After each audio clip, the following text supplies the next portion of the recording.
नमस्कार मित्रों, मैं हूं डॉक्टर तेज प्रताप और आज हम लोग यहाँ डिस्कशन करेंगे भारत में एक इंट्रोड्यूस होने वाले न्यू एंटीबायोटिक टिल्मेकोसिन के बारे में। टिल्मेकोसिन एक लॉन्ग एक्टिंग एंटीबायोटिक है।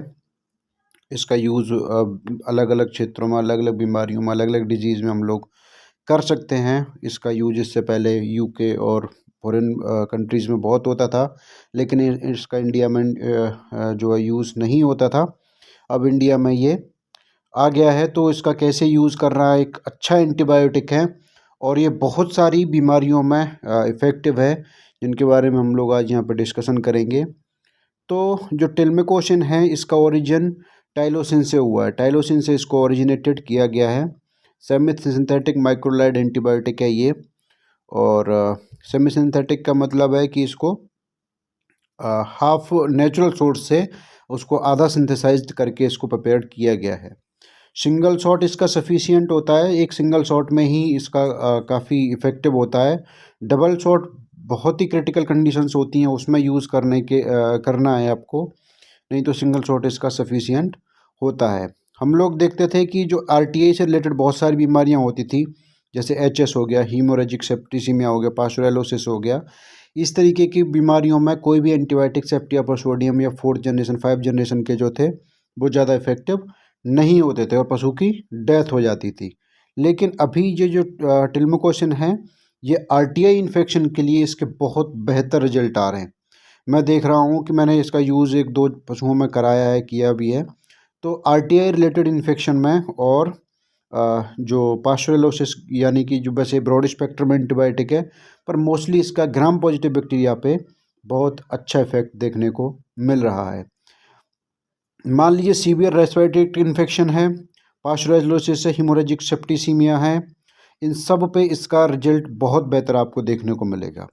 दूसरी बात इसकी सबसे अच्छी एक ये है कि ये माइकोप्लाज्मा की जो इंड्यूस्ड रेस्पिरेटरी इन्फेक्शन है उसको भी ख़त्म करता है। कई बार क्या होता है कि पास्चुरेलोसिस के अलावा माइकोप्लाज्मा की इन्फेक्शन के कारण ये जब आरटीआई इन्फेक्शन होता है, सीवियर रेस्पिरेटरी इन्फेक्शन होता है, तो उसको भी यह किल करने में बहुत अच्छा इसका योगदान है, बहुत अच्छा रिजल्ट है। आप जब जो सलाइवा आता है उसका कल्चर करके अगर देखेंगे और आप डिसाइड कर लेते हैं कि माइकोप्लाज्मा का इन्फेक्शन है, तो हम लोगों के पास में बहुत कम एंटीबायोटिक ड्रग ऑफ चॉइस रह जाती है, तो आप उनमें से एक इसका इस्तेमाल भी कम कर सकते हैं। गैंग्रीनस मास्टाइटिस है, बहुत अच्छा रिजल्ट आता है। कॉम्प्लिकेटेड कॉम्प्लेक्स इन्फेक्शन है, मिक्स्ड इन्फेक्शन है, आप यूज़ कर सकते हैं। अच्छा, और सबसे ज़्यादा पोडोमास्टाइटिस, एफएमडी जैसी कंडीशनों में ये बहुत बढ़िया इसका रिजल्ट आता है। फुट रूट में बहुत बढ़िया रिजल्ट आता है, यानी जो लंबे समय तक घाव चल रहे होते हैं उनमें इसका यूज़ आप कर सकते हैं। और जो सडन एकदम से बॉडी के अंदर जो बैक्टीरिया की तेज़ी से ग्रोथ होती है, मल्टीप्लिकेशन होती है, जैसे कि पास्चुरेलोसिस में, उस तरीके के इन्फेक्शन को कंट्रोल करने में भी आप इसका यूज़ कर सकते हैं। सबसे अगर बढ़िया नॉर्मली आपको देखना है, कोल्ड की कंडीशन है, निमोनिया कंडीशन बनी हुई है, आप यूज़ कर सकते हैं।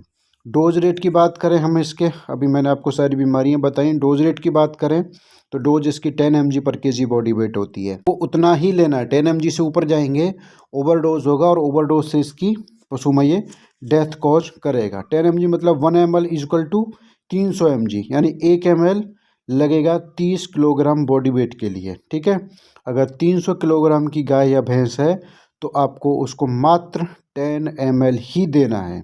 अगर 400 450 किलोग्राम की है तो आपको 15 ml आपको ये लगाना है।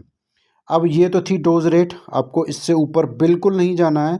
और दूसरी सबसे इम्पोर्टेंट चीज़ क्या है कि इसका रूट, कभी भी गलती से इसको इंट्रामस्कुलर या आईवी इसको नहीं देना है। इंट्रामस्कुलर अगर आपने दिया तो ये एब्सेस करेगा, तो और भी सीवियर कंडीशन कई बना देता है। अगर इंट्रामस्कुलर लगा रहे हैं तो नर्वस साइन भी शो करने लग जाता है एनिमल, तो आपको इंट्रामस्कुलर इसको नहीं देना है। आईवी तो सडन डेथ भी करता है, आप लगाएंगे आप विदिन 5 to 6 मिनट में पशु की डेथ ये कर देता है। तो आपको इसको सिर्फ और सिर्फ सब कट रूट में इसको इस्तेमाल आपको आपको करना है। सब कट रूट ही आप इसको लेंगे तो इसके रिजल्ट आपको बेहतर देखने को मिलेंगे।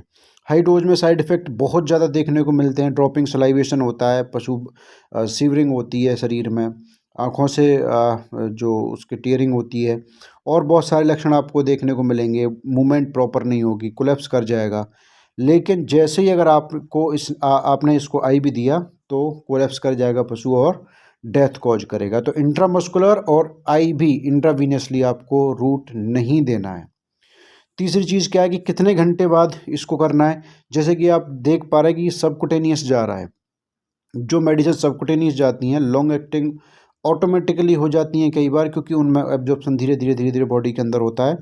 तो मिनिमम 72 आवर्स के बाद, यानी 3 दिन के बाद ही आपको अगला डोज, अगर हाई रिक्वायरमेंट आपको लग रही है तभी इस्तेमाल करना है। अगर आपको नहीं लग रहा है तो आप बिल्कुल इस्तेमाल नहीं करेंगे।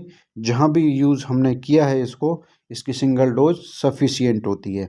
सिंगल डोज के अलावा दूसरी बार आपको लगाने की ज़रूरत इसमें नहीं पड़ेगी। इसका जो विड्रॉल पीरियड होता है बॉडी के अंदर, एनिमल को अगर स्लॉटर करना है तो मिनिमम 1 मंथ के बाद में ही स्लॉटर करना है, क्योंकि 1 महीने तक बॉडी के अंदर ये मिलेगा और ह्यूमन कंजप्शन के लिए ये बिल्कुल भी नहीं है। तो अगर आपने मिल्क जो एंटीबायोटिक है वो यूज़ किया है और उसके बाद पशु को स्लॉटर किया जाता है तो बॉडी में उसके प्रॉब्लम क्रिएट हो सकती है। तो ये थी कुछ जानकारी, और अगर आपको वीडियो सही लगा हो, आपको जानकारी अच्छी लगी हो तो चैनल को सब्सक्राइब करें, वीडियो को लाइक करें। धन्यवाद।